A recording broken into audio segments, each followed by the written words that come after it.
Hey guys.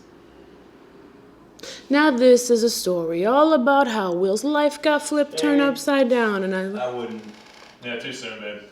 Too soon. Too soon?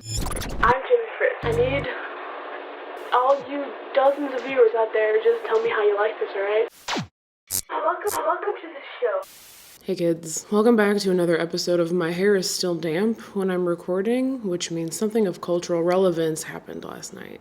So guys, the Oscars, the most prestigious and significant award ceremony in the entertainment industry. The coming together of the film industry to celebrate achievements in cinematic excellence and celebrate the works that moved us. Sounds like a recipe for success, right? The wickedly talented, one and only Adele Dazeem. There's a mistake. Moonlight, you guys won Best Picture. This is not a joke. And I'm so in love with my brother right now.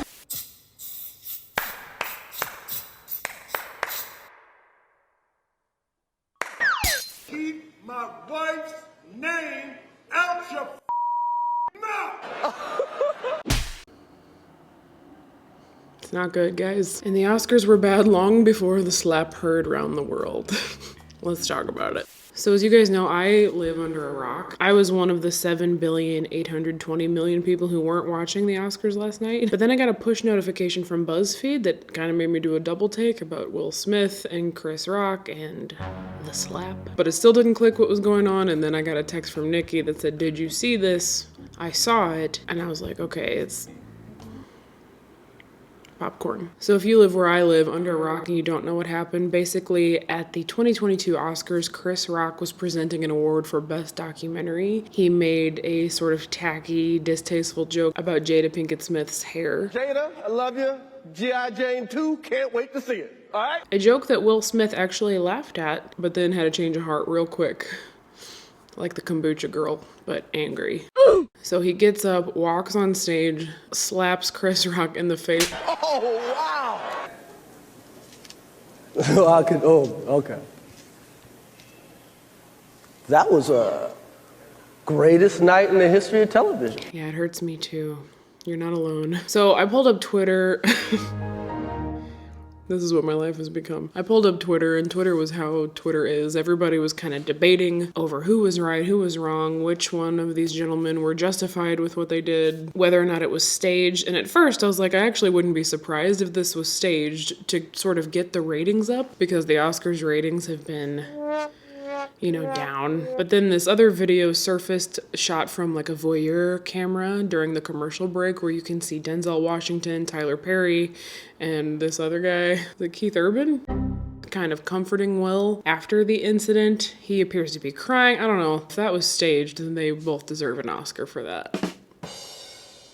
This doesn't seem staged or scripted. Immediately after it happens, you can see by Will's response that he is like seething with anger. So of course the fallout has been insane. Will Smith is facing a lot of criticism. Again, people are pretty torn. A lot of people are celebrating him, saying he was defending his wife and that he did, what a loving husband should do. Others are criticizing him just for the lack of self-control, but also because his actions kind of overshadowed the things that deserved people's attention. The achievements that were supposed to be celebrated. I found a quote from a producer who said, "That one stupid act undoes years of what hardworking producers like myself and others like me strive for. He took us all down with him tonight."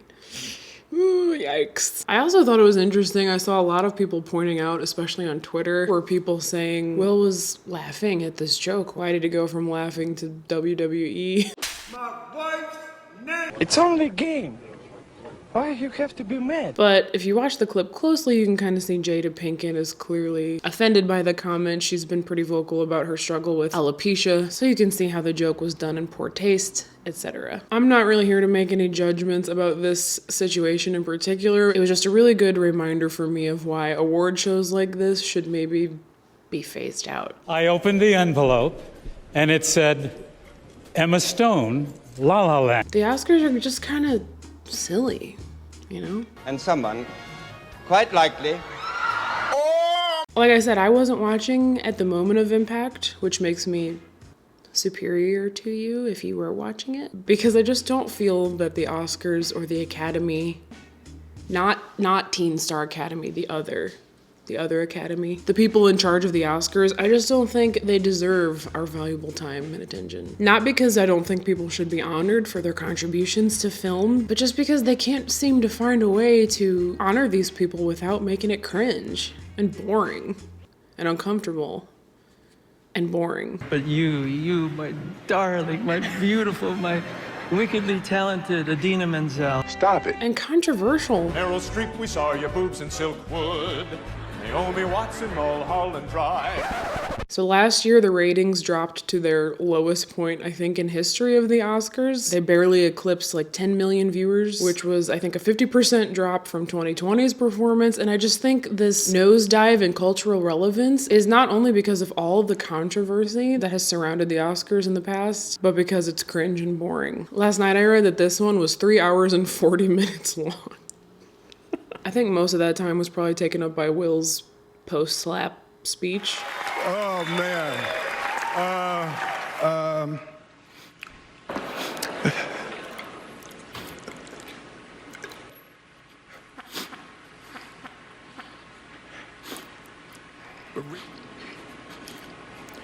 It's like, I want to apologize to the Academy. I want to apologize to all my fellow nominees.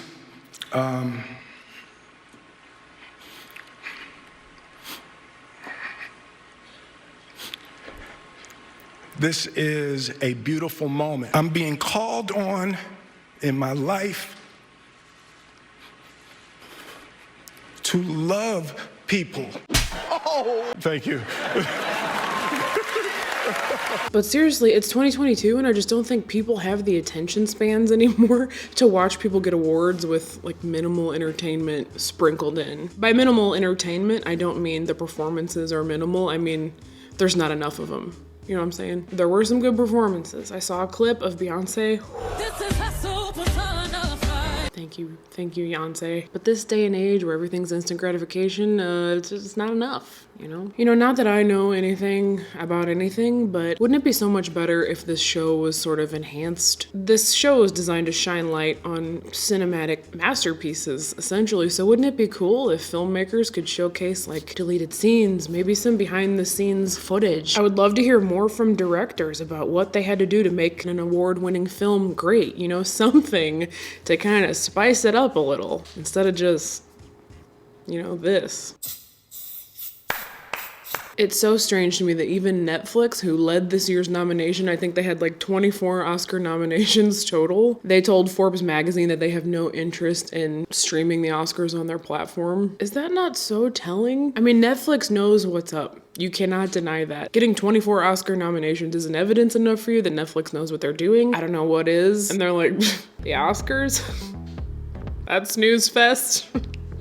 Now we're good. We want to make shows about whether or not something is cake. Like, there are people saving lives, and I am making cake look like other things. Is it cake? I like that show, by the way. In addition to being boring, award shows are just so incredibly cringe. Like, remember when James Franco and Anne Hathaway hosted it? Oh my gosh, you're all real. Wow. Remember that? Only the Oscars can make these insanely talented actors and actresses appear as though they've never acted before. I know a few of the segments are pre-recorded, and I feel like that would make things exponentially less cringe in the future. Things like this slap could be completely avoided, and we could all just focus on honoring people for their contributions to film instead of cringe. Point is, guys, the Oscars are a drag, and they do not slap. And I fear that it's not a matter of if, but when they will get steamrolled by the streaming revolution. But maybe this is a wake-up call. I mean, the Oscars needed a good old slap in the face, you know? I'm sorry. That's it for me today, kids. Create stuff. Do stuff. And don't forget to use your valuable time wisely. Like green screening yourself into podcasts. See you guys in the next one. Peace out. Just the mere fact that this was Will Smith's first Oscar win says a lot. It says a lot about the Academy. Again, not to be confused with Teen Star Academy. I'm actually super offended that Teen Star Academy didn't win an Oscar. Ever. Like, clearly the Academy doesn't know a good thing when they see it. Too soon. Too soon? I don't think so. He got in one little fight, and Chris Rock got scared. He said, I'm sorry I made a tacky joke about it. Hey, Jay. Scratch it. Scratch it. Yeah, throw that one out. No good. When Christopher Rock, who was up to no good.